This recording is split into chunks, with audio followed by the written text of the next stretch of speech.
কিছু মানুষ প্রশ্ন করেছে যে এই মাসে বিশ্বকাপ ফুটবল খেলা শুরু হবে, তো এই বিষয় খেলা নিয়ে যুবকদের মাঝে মারামারি পর্যন্ত হয়। তো আপনি এই বিষয়ে কিছু যুবকদের নসিহত করেন। আমার প্রত্যেকটা যুবক ভাইকে আমি বলতে চাই, ভাই, জমিন তোমার, স্বাধীনতাও তোমার।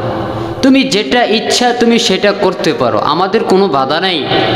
কিন্তু তোমার মাথার মধ্যে একটা জিনিস রাখতে হবে, তুমি কিন্তু মুহাম্মদুর রাসূলুল্লাহর উম্মত।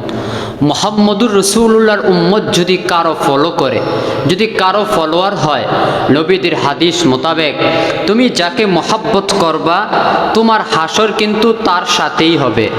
যদি তুমি জনাবে নবী মুহাম্মদুর রাসূলুল্লাহকে মহাব্বত করো, তোমার হাসরটাই হবে জনাবে নবী মুহাম্মদুর রাসূলুল্লাহর সাথে।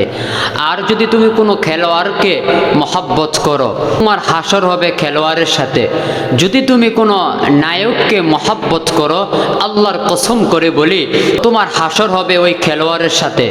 যদি তুমি কোনো গায়ককে মহাব্বত করো, তোমার হাসর হবে ওই গায়কের সাথে।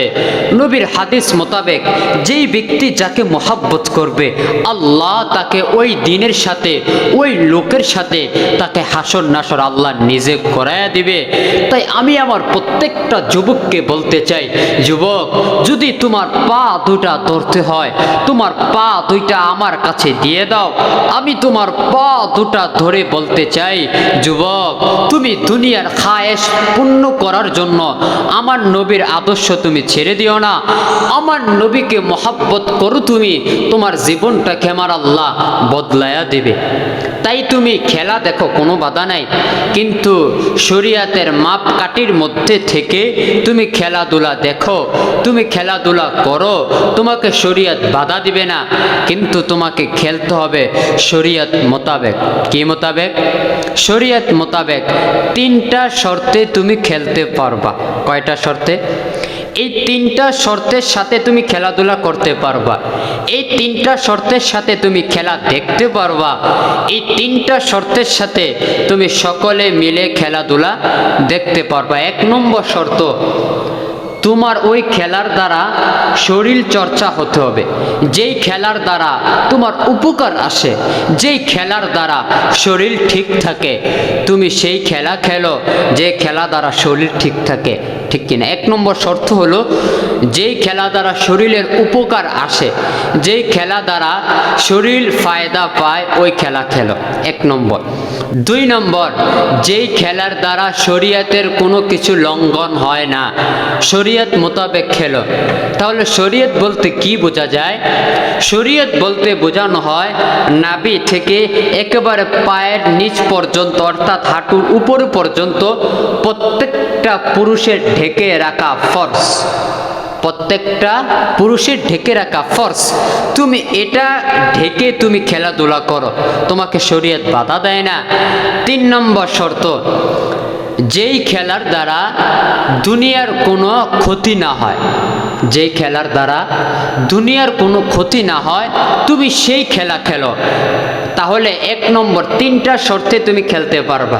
1 নম্বর শর্ত, যেই খেলার দ্বারা শরীর ঠিক থাকে, যেই খেলার দ্বারা শরীরের কোনো ক্ষতি না হয়, শরীর ভালো থাকে। ফুটবল খেলা তো শরীরের জন্য উপকার, ঠিক কিনা? তুমি ফুটবল খেলো, এখন কেউ আছে শরীর চর্চার জন্য লুডু খেলে, কেউ আছে শরীর চর্চার জন্য ক্যারাম বোর্ড খেলে। না, এটা খেলা জায়েজ নয়। তুমি ফুটবল খেলো শরীয়তের মধ্যে থেকে, তুমি ফুটবল খেলো, তোমাকে কেউ বাধা দেয় না। 2 নম্বর, তুমি নাভি থেকে পায়ের নিচ পর্যন্ত ঢেকে রাখা, এটা প্রত্যেকটা পুরুষের জন্য ফরজ, এটা তোমার রাখতেই হবে। তুমি খেলো, তুমি বড় পায়জামা পরে, অথবা একেবারে তোমার ফরজ যেন ছুটে না যায়, তুমি এরকমভাবে একটা জিনিস পরিধান করে তুমি খেলাধুলা করো, শরীয়ত তোমাকে না করে নেয়। কিন্তু তুমি হাফ প্যান্ট পরিধান করে, তুমি আরও যত ছোট প্যান্ট আছে, যদি এগুলো পরিধান করে তুমি খেলাধুলা করো, তোমার কবিরা গুনাহ হবে, তুমি তো ফরজ লঙ্ঘন করে ফেলেছ। আরে যুবক, যে ব্যক্তি একটা ফরজ লঙ্ঘন করে, একটা ফরজ ফরজ লঙ্ঘন করে, আমার নবী জনাবে মুহাম্মদুর রাসূলুল্লাহ তিনি জানায় দেয় যেই ব্যক্তির মধ্যে একটা ফরজ লঙ্ঘন হবে, ওই একটা ফরজের আযাব যদি আমার আল্লাহ শুরু করে, নবী বলে উম্মত কিয়ামত পর্যন্ত আর কোনো গুনাহ লাগবে না, আর কোনো গুনার কাজ লাগবে না, এই একটা ফরজ দিয়েই তোমার আজীবন জাহান্নামে যাওয়ার জন্য যথেষ্ট হয়ে যাবে। তাই আমি আমার প্রত্যেকটা মুসলমান ভাইদেরকে বলতে চাই, তুমি খেলাধুলা করো, কিন্তু ওই ফরজ লঙ্ঘন করে খেলাধুলা করিও না। 3 নম্বর শর্ত হলো দুনিয়ার যেন কোনো ক্ষতি না হয়। তুমি তোমার দোকান বন্ধ করে তুমি খেলাধুলা করতেছো, তোমার অফিস আদালত বন্ধ করে তুমি খেলাধুলা করতেছো, তুমি দুনিয়ার সব কাজ বন্ধ করে যদি খেলাধুলা করো, এটা ঠিক নয়, এটা জায়েজ নয়।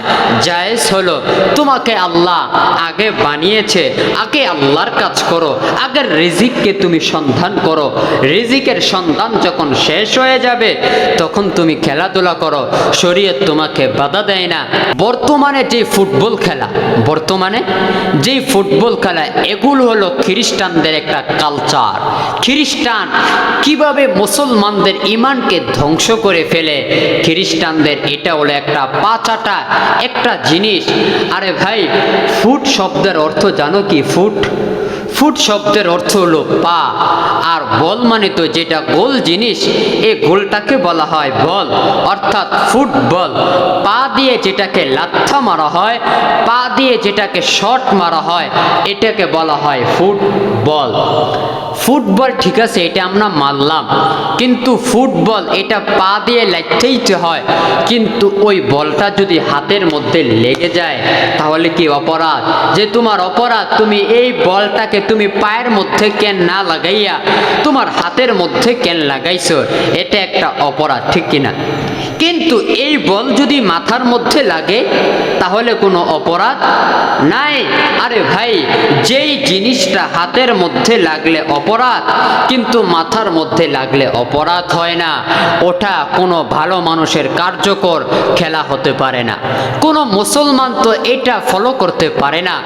যেই ব্যক্তি, যে আর্জেন্টিনা ব্রাজিলের মধ্যে নামাজ নাই, যে আর্জেন্টিনা ব্রাজিলের মধ্যে প্রকাশ্যে আযান দেওয়াকে তারা নিষেধ করেছে, তুমি সেই দলকে সাপোর্ট করো? আরে যুবক, আমি তো তোমার একজন দিনী ভাই, আমারও তো মনটায় চায় যে আমি তাদেরকে সাপোর্ট করি। কেন তাদেরকে সাপোর্ট করি? তারা তো অনেক খেলাধুলা পারে, তারা তো মানুষদেরকে বিনোদন দিতে পারে, এটা কি আমার মনে নাই? কিন্তু যুবক, কেন করি না? এটা আমার নবীর কালচারের মধ্যে নাই, এটা মুহাম্মদুর রাসূলুল্লাহর কালচারের মধ্যে নাই। মুহাম্মদুর রাসূলুল্লাহ আমাদেরকে এটা শেখায় নাই, আমাদেরকে মুহাম্মদুর রাসূলুল্লাহ শিখিয়েছে, লাকাদ কানা লাকুম ফি রাসূলিল্লাহি উসওয়াতুন হাসানা। আমার আল্লাহ বলে যে তোমাদের জন্য উত্তম আদর্শটাই হলো মুহাম্মদুর রাসূলুল্লাহর আদর্শ। যে ব্যক্তি মুহাম্মদুর রাসূলুল্লাহর আদর্শে আদর্শিত হয়ে গেছে, আল্লাহ তাকে পুরা দুনিয়া দিয়ে দিয়েছে। তাই আমি আমার প্রত্যেকটা ভাইদেরকে বলতে চাই, এখন প্রত্যেকটা গ্রামের মধ্যে, প্রত্যেকটা জেলার মধ্যে, সব জায়গার মধ্যে যেই পরিমাণে পতাকা টানানো হয়, যেই পরিমাণে টাকা ব্যয় করা হয়, আমি আমার প্রত্যেকটা মুসলমান ভাইদেরকে বলতে চাই, তুমি যেই টাকাগুলো খরচ করতেছো, তোমার ওই টাকা দিয়ে একটা গ্রাম চলবে, তোমার ওই টাকা দিয়ে কিছু এতিম মানুষ খাইতে পারবে।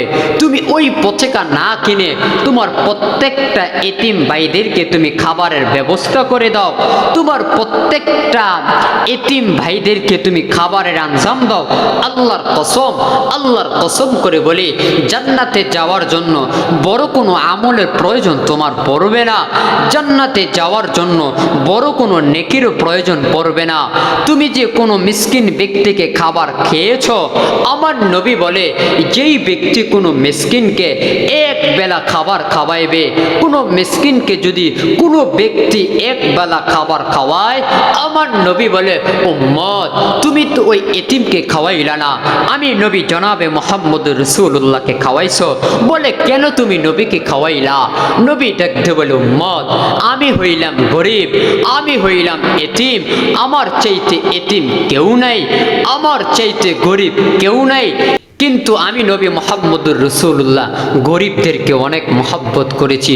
ওই টাকা তুমি ওই আকাশের মধ্যে না উড়াইয়া, ওই টাকা তুমি তোমার বাড়ির ছাদে না উড়াইয়া একটা এতিমকে খাওয়াও, আমার আল্লাহ তোমাকে দুনিয়া চমকায়া দিবে, আমার আল্লাহ তোমাকে পুরা দুনিয়ার মধ্যে একেবারে ফুটন্ত গোলাপের ন্যায় করে দিবে। তাই আমি আমার প্রত্যেকটা মুসলমান ভাইদেরকে বলতে চাই, ভাই এখনো সময় আছে, তুমি ওই দল করো, ওই দল তোমাকে জান্নাতে নিতে পারবে না। তুমি যেই দল সাপোর্ট করো, ওই দল তোমাকে কাল হাসরের ময়দানে সুপারিশ করবে না। সুপারিশ করানেওয়ালা একজন ব্যক্তি, ওনার নাম হলো মুহাম্মদুর রাসূলুল্লাহ। তাই তার আদর্শে আদর্শিত হয়ে যাও, আল্লাহ তোমাকে পুরা দুনিয়া দিয়ে দিবে।